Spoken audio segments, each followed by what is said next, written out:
కృపలో క్షేమము నీచితివి, కృపకు పాత్రులుగా చేసితివి.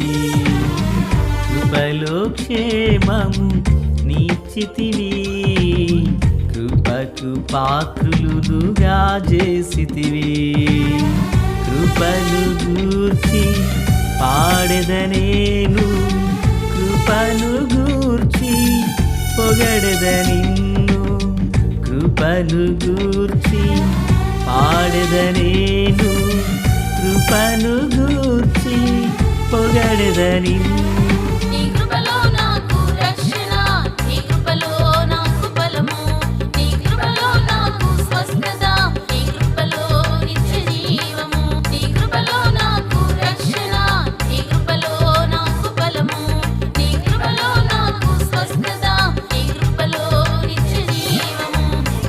కృపలో క్షేమము నీచితివి, కృపకు పాత్రులుగా చేసితివి. ప్రభు అయినటువంటి యేసుక్రీస్తు వారి పరిశుద్ధమైన నామములు, తండ్రి అయిన దేవాది దేవునికి నిత్యము స్తుతియు స్తోత్రములు, మహిమయు ఘనతయు ప్రభావములు యుగయుగములు ప్రభునకి చెల్లును గాక. ఆత్మీయులారా, బాగున్నారు కదూ? దేవుని మహాకృపను బట్టి మరో పర్యాయం మనం ఎలాగున కలిసి దేవుని వాక్యాన్ని ధ్యానం చేయటకు దేవుడు అనుగ్రహించిన ఈ మంచి తరుణాన్ని బట్టి మనం ప్రభువుని ఎంతగానో స్తుతించబద్దులమై ఉన్నాం. దయగలిగిన ఆయన ఆత్మచేత సమభూమి గల దేశమున ప్రభువు మనలను నడిపించునుగాక. ఆమేన్. ప్రియులారా, మనకు మరి గడిచిన మంగళవారం నుండి ప్రార్థనలు చేస్తున్నాం. నేటి దినాన దైవజనులు ప్రవీణ్ పగడాల అయ్యగారి యొక్క మరి భూస్థాపన కార్యక్రమం హైదరాబాద్లో జరుగుతున్నదని నిన్నటి నుండి మనం వార్తలు వింటూ ఉన్నాం. ప్రార్థిద్దాం. దేవుడు విడవబడిన తల్లి గారిని, కుటుంబం అంతటిని, వారి ద్వారా దేవుడు జరిగిస్తున్న మహిమగల పరిచర్యను ఆటంకం లేకుండా అద్భుతంగా దేవుడు కొనసాగించాలని వేడుకుందాం. అయితే పిల్లరా, మరి ఈ లోకంలో క్రైస్తవులకు, దేవుని బిడ్డలకు న్యాయం దొరకపోవచ్చు, కానీ పరసంబంధమైన ప్రభుత్వం ఒకటి ఉంది మనకి. అక్కడ అద్భుతమైన న్యాయం అనేది చేకూర్చబడుతుంది. అదే మనందరి యొక్క శ్రేష్టమైన నిరీక్షణ. ఆ వీడియోస్ చూస్తున్నప్పుడు, ఒక్కొక్కరి యొక్క మాటలు వింటున్నప్పుడు క్రైస్తవ్యానికి ప్రవీణ్ గారు లేకపోవడం అనేది ఒక బాధాకరమైన విషయమే. కానీ ఒక నిరీక్షణ కూడా ప్రక్కన ఉన్నది. ఏంటా నిరీక్షణ అంటే, స్టెఫను దైవభక్తిలో నుండినప్పుడు హత్య గావించబడ్డాడు. కానీ అదే స్థానంలో అదే రక్తానికి, వస్త్రాలకు సాక్షి అయిన మరొక వ్యక్తి లేపబడ్డారు. ఆది సంఘములో ఉన్న అపోస్తుల యొక్క రక్తము ఆది సంఘానికి, ప్రస్తుత సంఘానికి ఒక విత్తనాల వలె పనిచేస్తూ వచ్చింది. అన్నగారి విషయంలో కూడా దేవుడు అది 100% జరిగించుటకు ఆయన శక్తి కలిగిన దేవుడు. వింటున్నాం కదా, ఆల్రెడీ కొందరు ఇలాగనే తెలియపరుస్తూ వస్తున్నారు. సంఘములో కూడా ఇదే చెప్పి ప్రార్థించడం జరిగింది. ప్రవీణ్ అన్న యొక్క రక్తం, ఒక్కొక్క బొట్టు అట్టి ఆత్మ, అట్టి జ్ఞానం, అట్టి అభిషేకం, సమర్పణ కలిగిన సేవకులు లేవనెత్తపోతుంది. ఆమేన్. ప్రార్థన చేసుకుందాం. మహాపరిశుద్ధుడా, ప్రేమగల తండ్రి, ఘనమైన మీ దాసులు మీ సన్నిధికి చేర్చబడ్డారు. వారి భౌతికాయం నాన్న, మరి ఇది నాన్న మన్నైన శరీరం మట్టికి అప్పగించబడుతుండగా మీ హస్తం తోడు దయచేయమని ప్రార్థిస్తున్నాం. కార్యక్రమాన్ని దీవెనకరంగా జరిగించండి. కుటుంబాన్ని ఓదార్చమని ప్రార్థిస్తున్నాం. పాల్గొంచున్నటువంటి బిడ్డలందరినీ దీవించండి నాయన. అయ్యా తండ్రి, నీ బిడ్డలుగా మేమును మా హృదయాల్లో ఉన్న కలవరాన్ని, బాధను నీ ఎరిగిన దేవుడు దర్శించండి. అయ్యా ఎందరైతే బిడ్డలు గుండెలు నాన్న తండ్రి చితికిపోతున్నాయో, నీ వెరిగిన మహాదేవుడు కదా నా ప్రభువా. నీవు అన్యాయస్తుడు అయిన దేవుడు కావని మేము నమ్ముచున్నాం. ఈ లోకంలో మాకు న్యాయం జరగకపోయినా పరలోకంలో మాకు న్యాయ నిర్ణయత నీవున్నావనే నిరీక్షణతో మేము జీవిస్తున్నాం. కృపతో నింపండి, దీవించండి.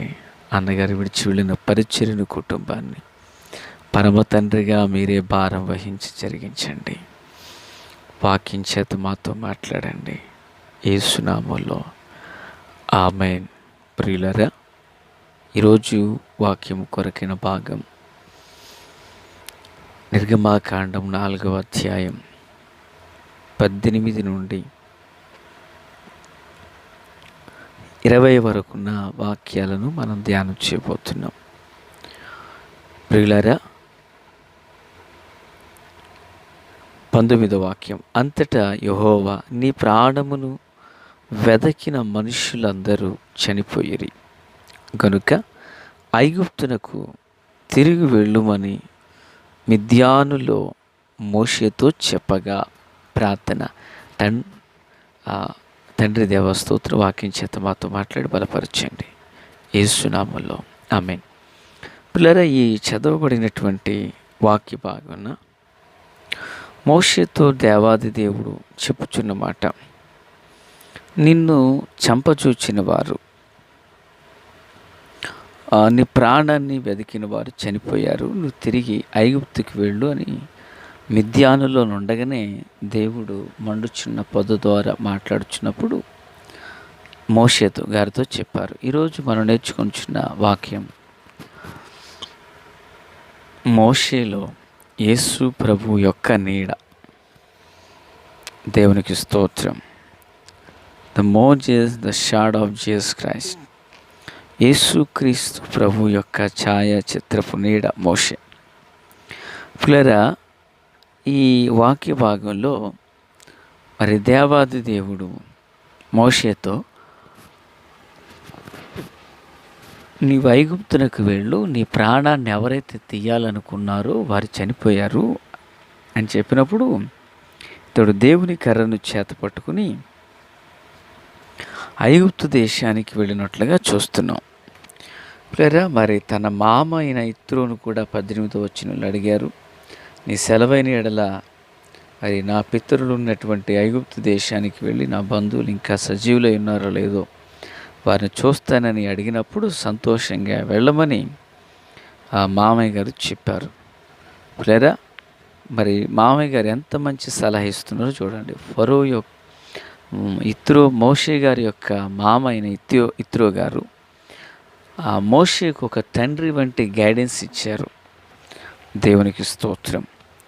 పిల్లరా, సరే వెళ్ళండి అని చెప్పారు. ఆ ప్రకారంగానే మోషే వెళ్ళుచున్నప్పుడు ప్రభు చెప్తున్నారు, నీ ప్రాణాన్ని వెతికిన వారు వాళ్ళు చనిపోయారు, నువ్వు వెళ్ళన్నారు. పిల్లరా, యేసు యొక్క నీడని ఎందుకన్నానంటే, యేసు ప్రభులు వారు బెత్లెహేములో పుట్టారు.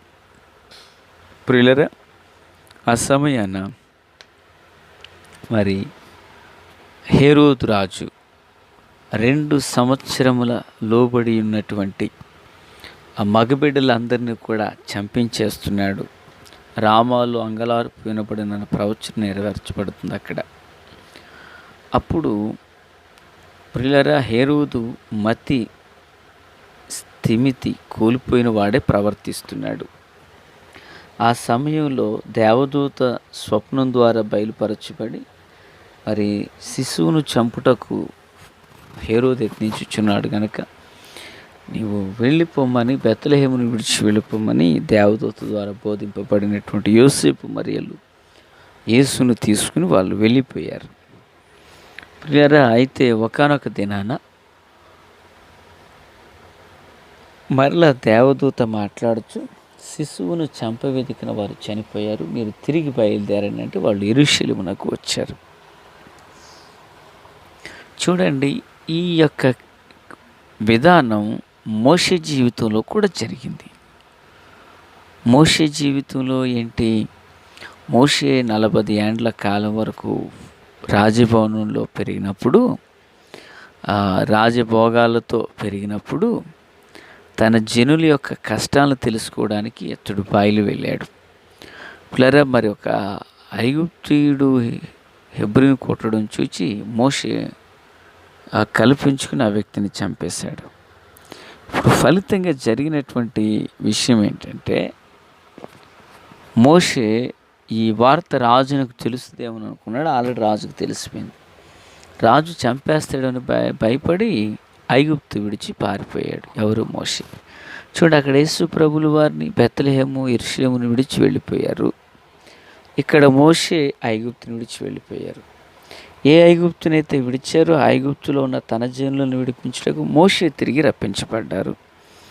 అలాగనే ప్రభు అయినటువంటి యేసుక్రీస్తు వారు ఏ జెరూసలేం ప్రాంతాలను విడిచి వెళ్ళిపోయారు బాల్య దినాల్లో మరియా యోసేపులు తీసుకుని, ఆ ప్రకారంగానే మరలా కొంతకాలమునకు హేరోదు రాజు చనిపోయిన తర్వాత యేసు ప్రభువారిని తీసుకుని మళ్ళీ తిరిగి వాళ్ళు తమ స్వస్థలాలకు రావడం జరిగింది.